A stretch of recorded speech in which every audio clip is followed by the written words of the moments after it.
구약성경 열왕기하 2장 8절에서 14절 말씀 562면에 있습니다. 열왕기하 2장 8절에서 14절 말씀입니다. 봉독해 드리겠습니다. 엘리야가 겉옷을 가지고 말아 물을 치매 물이 이리저리 갈라지고 두 사람이 마른 땅 위로 건너더라. 건너매 엘리야가 엘리사에게 이르되 나를 네게서 데려감을 당하기 전에 내가 네게 어떻게 할지를 구하라. 엘리사가 이르되 당신의 성령이 하시는 역사가 갑절이나 내게 있게 하소서 하는지라. 이르되 네가 어려운 일을 구하는도다. 그러나 나를 네게서 데려가시는 것을 네가 보면 그 일이 네게 이루어지려니와 그렇지 아니하면 이루어지지 아니하리라 하고 두 사람이 길을 가며 말하더니 불수레와 불말들이 두 사람을 갈라놓고 엘리야가 회오리 바람으로 하늘로 올라가더라. 엘리사가 보고 소리 지르되 내 아버지여 내 아버지여 이스라엘의 병거와 그 마병이여 하더니 다시 보이지 아니하는지라. 이에 엘리사가 자기의 옷을 잡아 둘로 찢고 엘리야의 몸에서 떨어진 겉옷을 주워 가지고 돌아와 요단 언덕에 서서 엘리야의 몸에서 떨어진 그의 겉옷을 가지고 물을 치며 이르되 엘리야의 하나님 여호와는 어디 계시니까 하고 그도 물을 치매 물이 이리저리 갈라지고 엘리사가 건너니라. 오늘 읽은 본문에 엘리야의 이제 최후에 대한 이야기가 나옵니다. 앞서 읽었듯이 엘리야가 승천을 하죠. 성경에도 이런 일은 별로 기록되어 있지 않을 만큼 아주 특별한 일이었습니다. 그런데 본문을 가만히 읽어보면 과연 열왕기하 2장의 이 본문이 엘리야의 승천을 주로 이야기하고 있는 본문인가 하고 이제 물어보게 됩니다. 1절을 보시면 이제 시작이 이렇게 되지요. 여호와께서 회오리 바람으로 엘리야를 하늘로 올리고자 하실 때에 엘리야가 엘리사와 더불어 길갈에서 나가더니라고 이제 시작이 됩니다. 그러니까 1절을 보면 그 엘리야가 승천을 할 일을 이미 기정사실로 두고 그때 이제 벌어지는 일을 얘기하고 있죠. 이것은 단순히 본문을 쓰고 있는 서술자의 관점이라기보다는 2절을 보시면 이제 이야기가 이렇게 흘러갑니다. 엘리야가 엘리사에게 이르되 청하건대 너는 여기 머물라. 여호와께서 나를 베델로 보내시느니라 하니 엘리사가 이르되 여호와께서 살아계심과 당신의 영혼이 살아있음을 두고 맹세하노니 내가 당신을 떠나지 아니하겠나이다 하는지라. 이에 두 사람이 베델로 내려가니 베델에 있는 선지자의 제자들이 엘리사에게로 나와 그에게 이르되 여호와께서 오늘 당신의 선생을 당신의 머리 위로 데려가실 줄을 아시나이까 하니 이르되 나도 또한 아노니 너희는 잠잠하라 하니라. 이렇게 되어 있죠. 그러니까 이제 엘리야와 엘리사가 몇 성읍을 두루 다니게 되는데 가는 곳마다 있던 아마 선지자 학교가 있었을 것으로 이제 추측하는데 거기 있던 선지자의 제자들, 사실 선지자들입니다. 이제 이들이 다 엘리야가 오늘 승천할 것을 알고 있죠. 그래서 이 승천한 건 알고 계십니까? 그랬더니 엘리사가 무슨 뜻인지는 잘 모르겠지만 나도 알고 있으니까 잠잠하라 이렇게 얘기를 합니다. 그래서 그 뒤에 쭉 이어지는 2장의 본문에 보면 엘리야의 승천이라는 아주 놀라운 사건을 다루고 있지만 그의 승천은 별로 놀라운 사건으로 아무도 깜짝 놀라지 않고 있죠. 왜냐하면 그의 승천은 이미 모두에게 알려진 사실이었기 때문에 그렇습니다. 그렇게 보면 지금 우리가 2장을 통해 곰곰이 성경의 말씀을 따라갈 때에 엘리야의 승천 자체가 지금 이야기의 주 관심사는 아니었다라고 말할 수 있습니다. 특별히 승천에 대한 이야기는 11절에 달랑 한 절 기록되어 있는데 이 승천에 이르기까지 굉장히 긴 이야기가 앞에 덧붙여져 있죠. 과연 1절부터 10절까지의 이야기는 무슨 상관이 있는 이야기이길래 승천을 이야기하기에 앞서 이렇게 길게 이야기하고 있는가 물어볼 수 있습니다. 그런데 1절에서 10절까지를 우리가 이제 볼 텐데 보면 이 이야기가 승천 여부에 별로 영향을 끼치지도 않는 것으로 보이죠. 그러니까 앞에 무슨 일이 이루어져서 바야흐로 때가 무르익어 승천을 하는 것 같지도 않고 이 일이 없어도 엘리야는 충분히 승천할 것처럼 보이기 때문입니다. 그렇다면 과연 이 장은 무슨 이야기를 하고 있는가 우리가 좀 더 자세히 살펴볼 필요가 있겠죠. 1절을 보셨다시피 그 본문은 승천이 이미 완료된 시점에서 이 사건을 묘사하고 있습니다. 여호와께서 엘리야를 하늘로 올리고자 하실 때에 그때 있었던 일이다라고 되어 있는데, 승천할 때까지 이 이야기가 하루, 오늘이라는 말로 이제 요약되고 있습니다. 그러니까 승천할 때까지 1절부터 11절에 이르기까지 지금 하루 동안 벌어진 일에 대한 이야기죠. 자, 그럼 그 하루 동안 무슨 일이 있었는가? 엘리야는 여행을 합니다. 쭉 읽어 보시면 처음에 이제 길갈이라는 곳에서 시작을 하죠. 1절에 있듯이 길갈은 베델의 북쪽에 있었던 곳입니다. 그래서 길갈에서 베델을 거쳐 베델에서 여리고를 거치고 여리고에서 요단강에 가서 요단강을 건너가죠. 그리고 요단강 너머에서 승천을 하고 이제 엘리사가 되돌아오는데, 엘리사는 그 처음에 갔던 길을 따라 요단강 너머에서 요단강을 건너 여리고를 거쳐 베델을 로 다시 돌아오는 방식으로 그 갔던 여정을 되돌아오는 식으로 이날의 일을 기록하고 있습니다. 그러니까 그 계속 이날은 한시도 가만히 있지 않고 여행을 하고 있었다라고 얘기할 수 있겠죠. 그럼 그 여행 동안은 무슨 일이 있었는가? 우리가 2절과 3절에서 보았다시피 엘리야가 하나님께서 나를 어딘가로 인도해 가신다, 그러니까 너는 여기 머물러라 라고 엘리사에게 이야기를 합니다. 그 얘기를 듣고 엘리사는 스승의 말씀인데 순종하지 않고 저 절대로 그냥 여기 못 있습니다, 저 따라가겠습니다, 이렇게 얘기를 하죠. 그래서 그 중간 지점에 도착을 하고 나면 거기 선지자의 제자들이 엘리사한테 와서 오늘 승천하실 건데 알고 있습니까? 이제 이 얘기를 합니다. 그 일이 3번이 반복되죠. 2절과 3절, 4절과 5절, 6절과 7절에 거듭 반복이 되고 있습니다. 그러니까 요약해 보자면 지금 선지자 2명은 계속 움직이고 있고 각 성읍마다 그들이 도착하는 성읍마다 선지자의 제자들이 이 일을 지켜보고 있습니다. 그래서 그 선지자의 제자들이 마치 이 일의 그 관객인 것처럼 옆에 서 있고, 엘리야는 계속 어딘가로 보내지고 있고 엘리사는 그를 필사적으로 따라가고 있죠. 과연 이 여정의 의미가 무엇인가 우리가 생각해 볼 수 있습니다. 엘리야의 입장에서 보자면 과연 하나님께서는 왜 이 마지막 날까지 엘리야를 가만히 두시지 않는 것인가 하고 물어볼 수 있습니다. 승천하기에 특별히 좋을 장소가 있는 것도 아니지 않겠습니까? 하늘은 어디에나 있고 어디서 승천해도 다 도착할 수 있는데 이 마지막 날 하나님은 왜 여러 곳을 계속 거쳐가게 하실까 묻게 되죠. 그런데 엘리야가 지금 어디를 거쳐가고 있는지를 보면 그 의미를 조금이나마 우리가 생각해 볼 수 있는 여지가 생깁니다. 처음에 하나님께서 가라고 하신 곳은 베델이었죠. 자, 베델 어딘지 기억나십니까? 여로보암 왕이 북왕국을 열면서 처음으로 우상을 세워 성소를 만들었던 곳이죠. 근데 베델은 사실 원래부터 그런 곳은 아니었습니다. 거기는 그 여호와의 궤가 있던 성소가 있었던 곳이고, 그 전에 야곱 때에는 이 민족에 대한 약속을 받은 아주 유서 깊은 장소이기도 했죠. 그곳이 베델이었습니다. 그 다음에 인도받은 곳은 여리고였는데, 여리고 우리가 그 열왕기상 16장 34절에서 그 아합 왕 치세를 한마디로 요약할 때 여리고성이 다시 세워졌다, 재건되었다라는 기록을 보았던 적이 있습니다. 거기 히엘이라는 사람이 여리고성을 재건하는데 아들 둘을 잃죠. 터를 닦다가 큰 아들을 잃고 성문을 세우다가 작은 아들을 잃습니다. 근데 그 일은 그저 사고가 아니었고, 예전에 여호수아가 그 저주했던 저주의 실현이라고 말할 수 있었죠.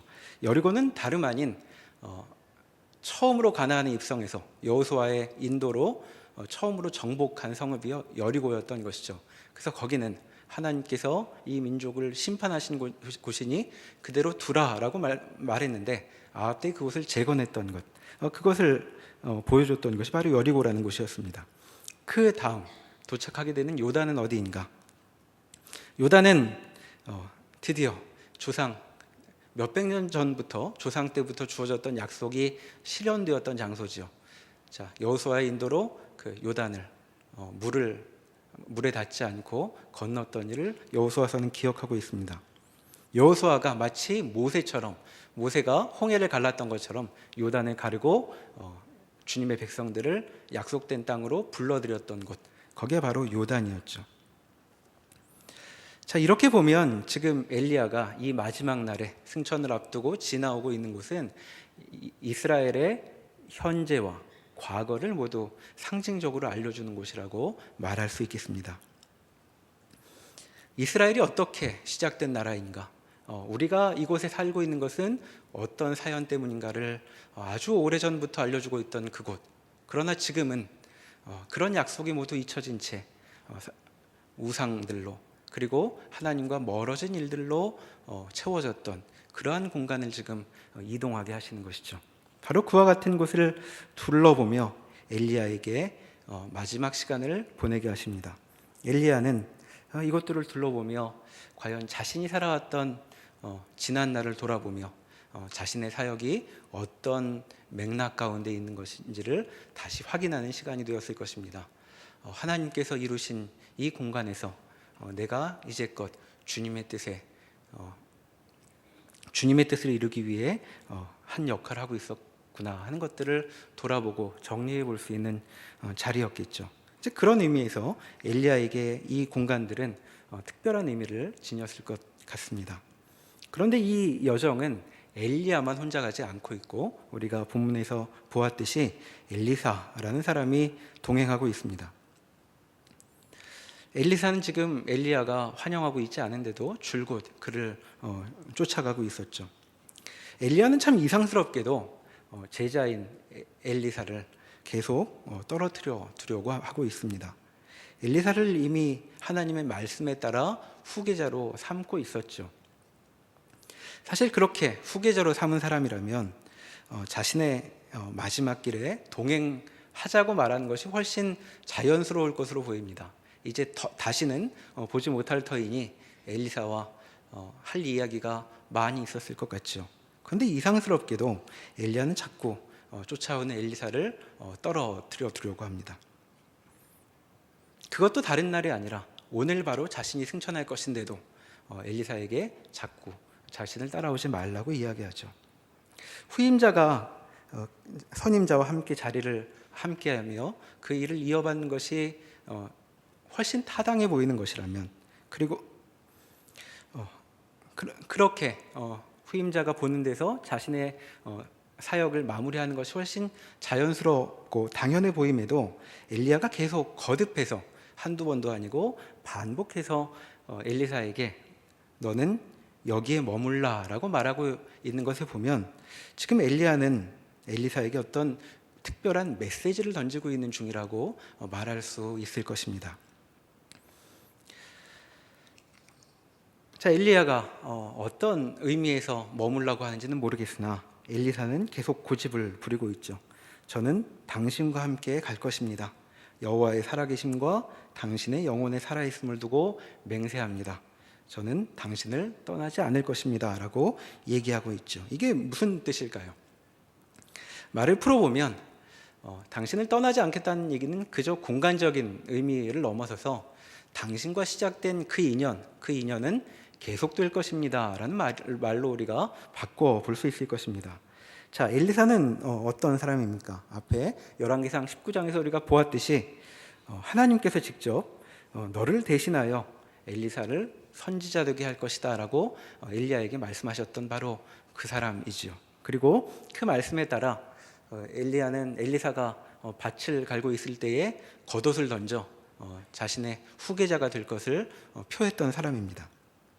자, 그렇게 해서 엘리야는 가지고 있던 농기구를 전부 불태워버리며 다시는 돌이키지 않고 스승을 쫓겠다고 시작된 그런 인생 아니었습니까?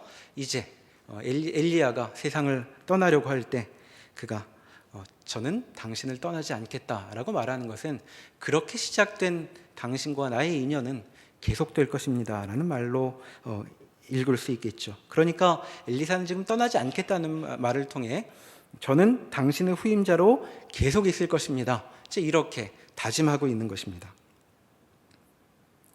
제 결심을 모르시겠습니까? 저는 당신을 따라 어디든 계속 따라갈 것입니다 라고 얘기하고 있죠. 그리고 그 결심이 정말 맞는 것인가 엘리야가 간음하려고 하는 것처럼 엘리야는 한시도 쉬지 않고 계속 움직여 갑니다. 자, 엘리야가 이날 길갈에서 시작해서 베델과 여리고 그리고 요단 그리고 요단 너머까지 여행을 하는데 제가 이 거리가 얼마나 되는지 한번 찾아봤습니다. 길갈에서 베델까지가 한 13km 정도 되고 베델에서 여리고까지가 30km가 됩니다. 그리고 여리고에서 요단까지가 대략 10km 정도 잡을 수 있고 그 다음에 요단 너머가 있죠. 그럼 대략 잡아보면 이날 70km 정도 걷고 있는 것입니다. 70km면 종합운동장에서 인천국제공항까지가 70km입니다. 자, 그러니까 여러분 얼마나 열심히 걸었을까요? 자, 사람이 보통 걷는 걸음이 1시간에 4km라고 하니까 70km를 걸으려면 한 17시간쯤 한 번도 안 쉬고 계속 걸어야 도착할 수 있는 시간입니다. 그런데 엘리야가 승천할 때 밤인 것 같지 않아 보이니까 낮에 이 일이 이루어졌다고 보면 훨씬 빠른 시간에 걷는 거겠죠. 그래서 걸어서 얼마나 빨리 걸을 속도를 낼 수 있는가 찾아봤더니 지금 엘리야와 엘리사가 걷고 있는 이 정도 속도는 워킹이라고 부를 수 없는 정도라고 되어 있더라고요. 그러니까 이제 걷는 방식을 네 단계 정도로 나눠서 누가 설명을 하던데 지금 이 속도를 넘어가면 걷지 말고 뛰는 게 낫다. 이제 이렇게 얘기하는 속도입니다. 그러니까 지금 이 여행은 엘리사로서는 저 절대로 스승님을 떠나지 않겠습니다라고 말하고 나서 이제 스승님이 움직이기 시작하는데 걷잡을 수 없는 속도로 계속 움직여가고 있는 거죠. 아주 힘든 길입니다. 그러니까 엘리야로 봐서는 이제 베델에 와서 엘리야한테 너는 여기 머물라라고 말하는 것이 엘리사를 생각해 주는 말일 수도 있는 겁니다. 힘들지 않느냐? 이제 그냥 있어도 된다. 이제 이런 말처럼 충분히 들을 수 있죠. 여리고에서 하는 말은 이제 더 대단한 말이었을 것입니다.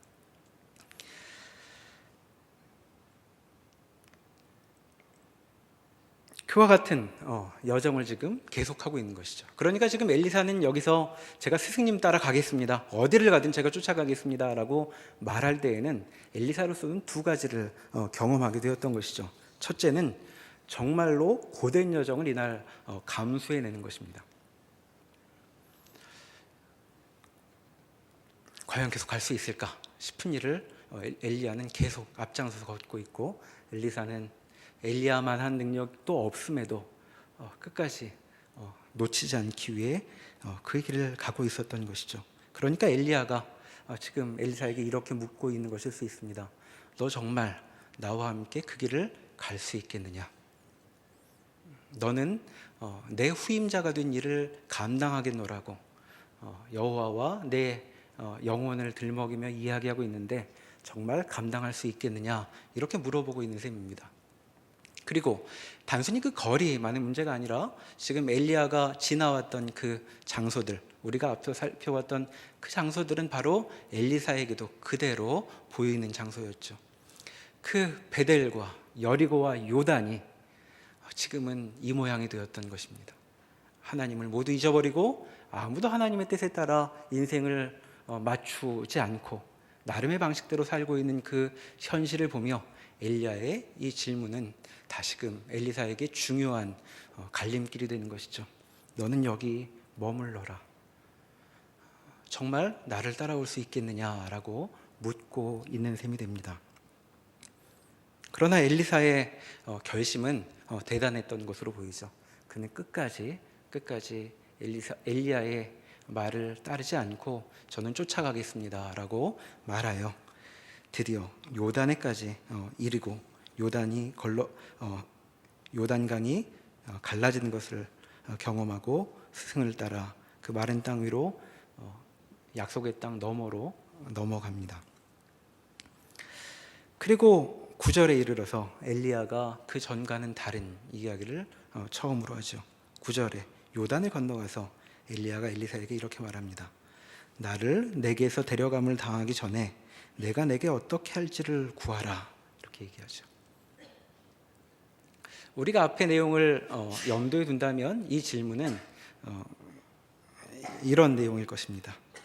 자, 이제 내가 구해도 좋을 때가 되었다 라고 말하는 것으로 읽어볼 수 있습니다. 네가 이 길을 따라왔으니 그리고 내가 사역했던 일이 무엇인지 그 현장을 다 보고 왔으니 이제 내가 비로소 구해도 좋다. 무엇을 원하느냐? 이렇게 묻고 있는 것이죠. 엘리사의 답은 무엇이었을까요? 엘리사가 이르되 당신의 성령이 하시는 역사가 갑절이나 내게 있게 하소서 하고 답을 합니다. 자, 당신에게 임하였던 성령의 역사가 2배나 내게 있게 해주십시오라고 말하고 있죠. 2배라고 말하면 엘리야보다 훨씬 능력이 많아지기를 원한다는 말처럼 들리기도 합니다. 실제로 그 엘리야와 엘리사의 기적의 숫자를 세어보면 그 성경이 기록하고 있는 바는 엘리사가 2배 정도 횟수로 그 기적을 행했다고 되어 있죠. 그런데 여기서 지금 엘리사가 말하고 있는 것은 그저 당신보다 능력이 세지기를 원합니다라는 말로 있기보다는 여기 2배라는 말에 좀 눈길을 둘 필요가 있습니다. 당시에 그 풍습에 따르면 그 아버지의 재산을 물려받을 때에 다른 형제들과 달리 장자는 2배의 몫을 받도록 이제 되어 있습니다. 그와 같은 전통을 염두에 두고서 많은 학자들은 지금 엘리사가 요구하고 있는 것은 그저 능력을 2배로 달라는 뜻이 아니라 제가 당신의 장자로서 당신의 일을 이어가겠습니다 라는 말로 읽어야 더 그 의미에 가까울 것이다 라고 이해하고 있죠. 그렇게 보면 지금 갑절이나 내게 있게 하소서라는 엘리사의 요구는 스승님의 일을 제가 감당해 나가겠습니다.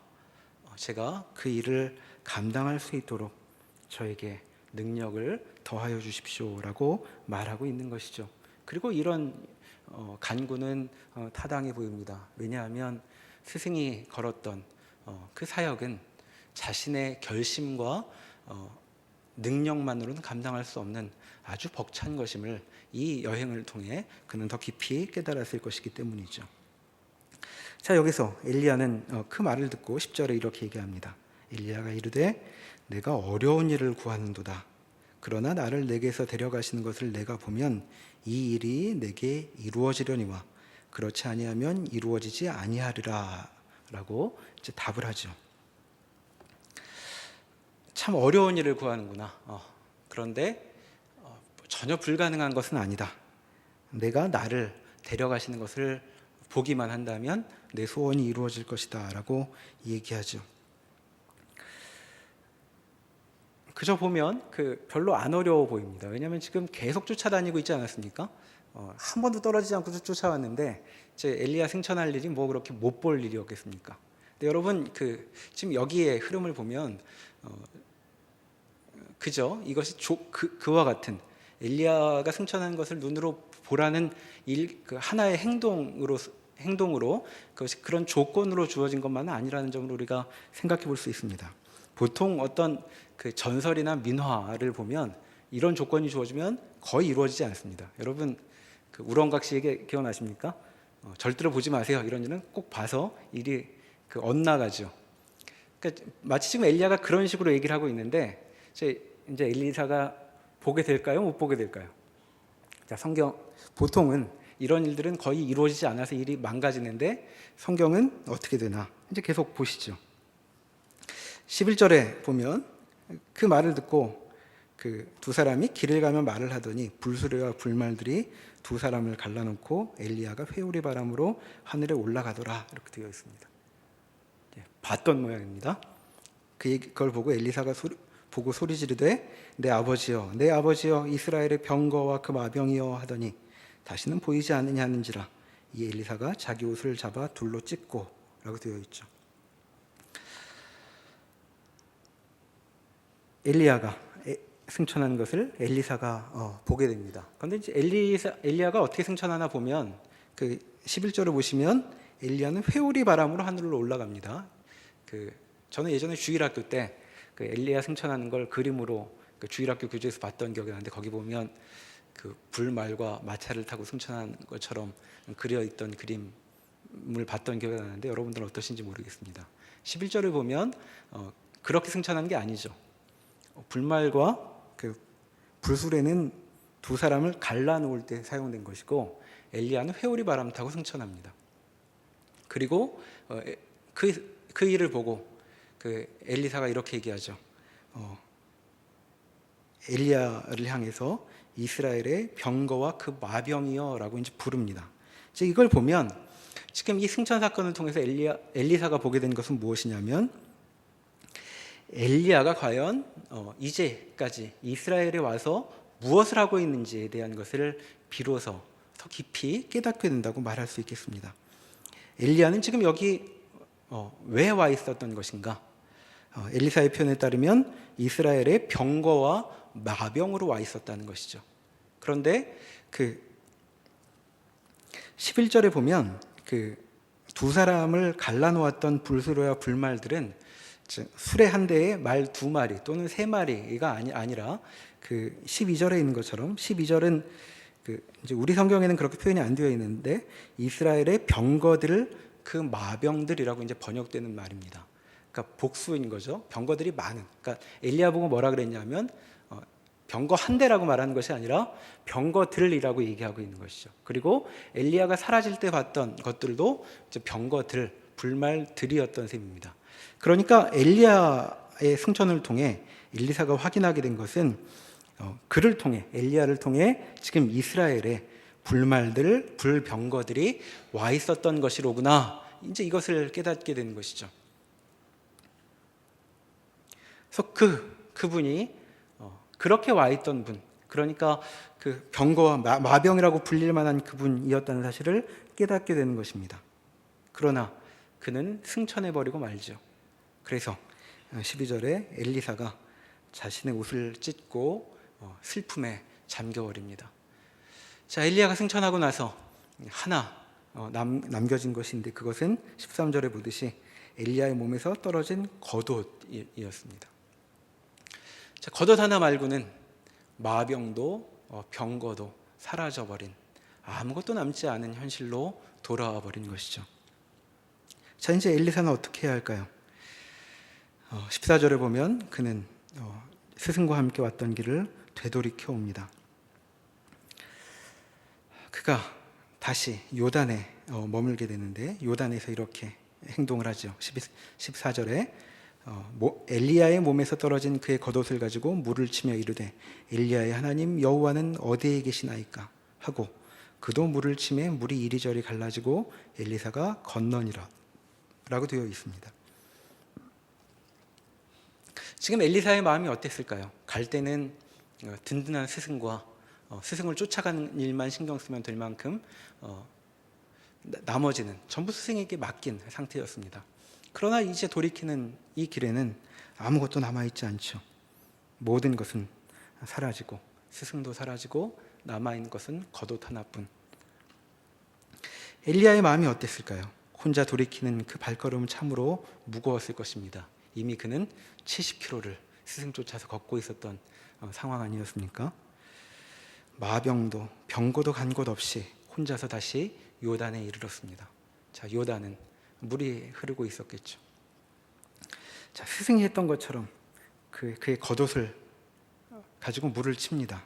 14절에 보면 물을 친 내용이 2번 있어서 어떤 학자들은 물을 한 번 쳐서 아무 일도 없어서 그 중간에 이 얘기를 소리 높여 얘기하고 하나님 여호와는 어디 계시나이까 이러고 이제 다시 쳤다고 읽기도 합니다. 근데 2번을 쳤던 한 번을 쳤던 어떻든 간에 지금 이 요단 앞에서 그 엘리사가 하고 있는 말은 그의 마음이 무엇인지를 드러내 놓고 있는 중이죠. 엘리야의 하나님 여호와는 과연 어디 계시는 것입니까? 그리고 물을 칩니다. 자, 어떻게 됐나요? 14절에 보면 물이 다시 갈라졌다라고 되어 있습니다. 자, 물은 왜 처음에 갈라졌을까요? 이스라엘의 병거요 마병이었던 엘리야가 이루어냈던 일이었죠. 근데 엘리야가 지나가고 난 이때에도 다시 강물이 갈라집니다. 자, 무엇을 지금 깨닫게 될 수 있었을까요? 엘리사의 질문은 무엇이었습니까? 하나님 여호와는 어디에 계십니까? 자, 물이 갈라질 때 하나님께서 그 답을 주시는 것이죠. 바로 여기에 있다. 엘리야는 갔으나 마병과 병거는 여전히 여기에 있다. 자, 누가 이제 이스라엘의 병거요, 마병이 될까요? 바로 엘리사 자신인 것이죠. 엘리야는 갔지만 불수레와 불말 그리고 그 마병은 여전히 여기에 머물러 있습니다. 엘리사를 통해 이스라엘에 머물게 된 것이죠. 그러니까 앞서 그 엘리야가 주었던 조건, 내가 승천하는 것을 보면 내 소원이 이루어질 것이다 라는 이 말은 그저 그것을 보기만 하면, 그 한 번의 약속만 지키기만 하면 이루어지는 일이 아니라 훨씬 더 깊은 응답을 요구했던 것으로 보입니다. 엘리사는 지금 어떻게 엘리야의 그 말, 조건을 이루어내고 있냐 하면 나는 그 동행을 거두어 드리지 않을 것입니다. 엘리야가 갔던 그 길을 나는 여전히 계속 갈 것입니다 를 통해 이루어지게 되는 것이죠. 그래서 엘리사를 통해 하나님께서 일하시게 됩니다. 이제 우리가 앞으로 보게 될 것처럼 엘리사는 엘리야가 보였던 능력에 비할 수 없을 엄청난 일들을 행하게 되죠. 엘리사가 행할 일은 아무도 이후에 비견될 만한 사람이 없어서 그리스도께서 오실 때 행하신 일들로만 비교할 수 있을 만한 일들을 펼쳐 보이게 됩니다. 그러니까 엘리사는 지금 엘리야와의 동행을 통해 자신이 엘리야가 갔던 그 길을 걸어갈 것임을, 그리고 그 길에서 물러서지 않을 것임을 확인해 주고 있는 것입니다. 그렇게 엘리사가 엘리야 곁을 떠나지 않기로 할 때 여전히 이스라엘은 마병과 병거를, 하나님께서 보내신 그 안전책을 여전히 갖게 되는 것이죠. 그러니까 그 열왕기하 2장에 나오는 이야기는 그저 엘리야의 승천이라는 기묘한 사건에 대한 보고에 끝나는 것이 아닙니다. 이 이야기는 엘리야의 승천이라기보다는 엘리사가 당한 시험에 대한 이야기라고 보아야 더 맞을 것입니다. 엘리사는 지금 엘리야의 마지막 날 동안 그와 동행하며 그가 과연 어떤 일을 하게 될 것인지를 보여주고 있죠. 엘리야는 떠나는데 과연 그는 무슨 일을 물려받을 것인가? 그는 엘리야가 섰던 그 길에 서게 될 것이라고 여기 다짐하는 모습을 보여주고 있습니다. 그는 엘리야가 갔던 길을 걸어갈 것입니다.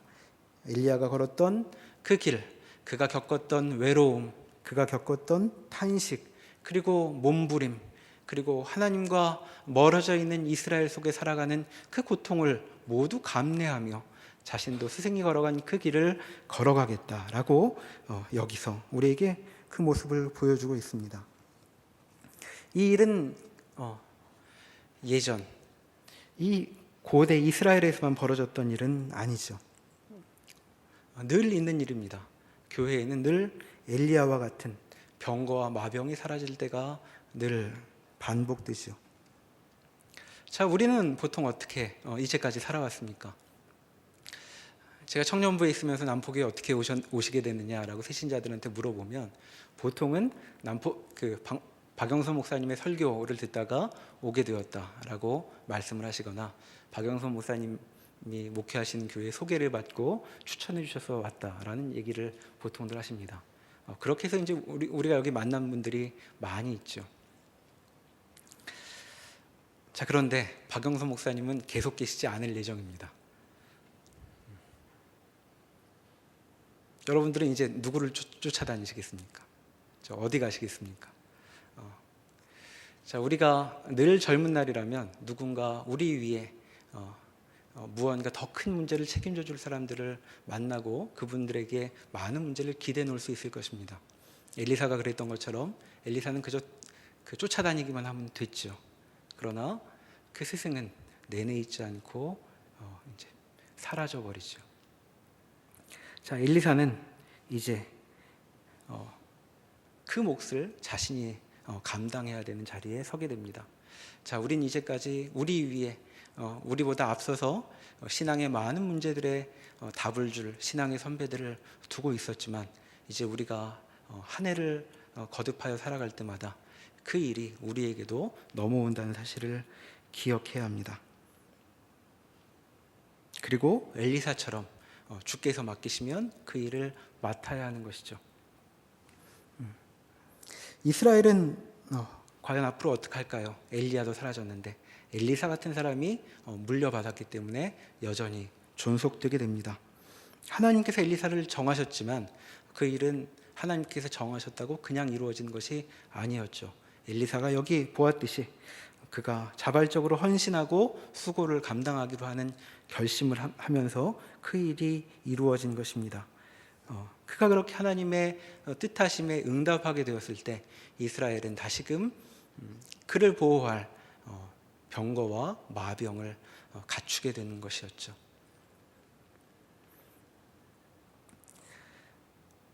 우리 생애에도 이와 같은 일이 일어날 것입니다. 과연 우리의 신앙은 누가 책임져 줄 것인가? 이 중요한 문제, 우리는 늘 우리 앞의 문제 해결하기도 바쁜데 과연 하나님의 나라가 이 땅에 펼쳐지는 그 일은 누가 감당할 것인가? 이제까지 우리의 스승들이 감당했다면 이제 우리에게 그 일이 넘어오게 될 것입니다. 그리고 그 일이 넘어오게 될 때에는 엘리사처럼 굳은 결심과 그리고 많은 것들을 감수하겠다는 마음이 필요하겠지요. 그리고 그렇게 감수하기로 하는 사람들 가운데에 하나님께서 이 세상을 향한 당신의 긍휼을 지속시키시는 것입니다. 이와 같은 사람이 없었다면, 물론 엘리사가 없었다면 엘리사 말고 또 다른 사람들이 이 일을 감당할 수 있었겠죠. 그러나 이스라엘에 아무도 이 일을 감당하겠다고 하는 사람이 아무도 없었다면 이스라엘은 더 이상 존속되지 못했을 것입니다. 바로 이와 같은 일을 지금 엘리사가 맡기로 하는 것이죠. 자, 이와 같은 면에서 과연 하나님의 백성으로 산다는 것, 주님을 따라 산다는 것이 어떤 의미를 갖는지 우리가 음미해 볼 수 있습니다. 아주 유명한 구절 한 구절을 좀 같이 찾아보시면 좋겠습니다. 신약 성경 마태복음 19장으로 18장으로 넘어가 보시겠습니까? 마태복음 18장 20절입니다.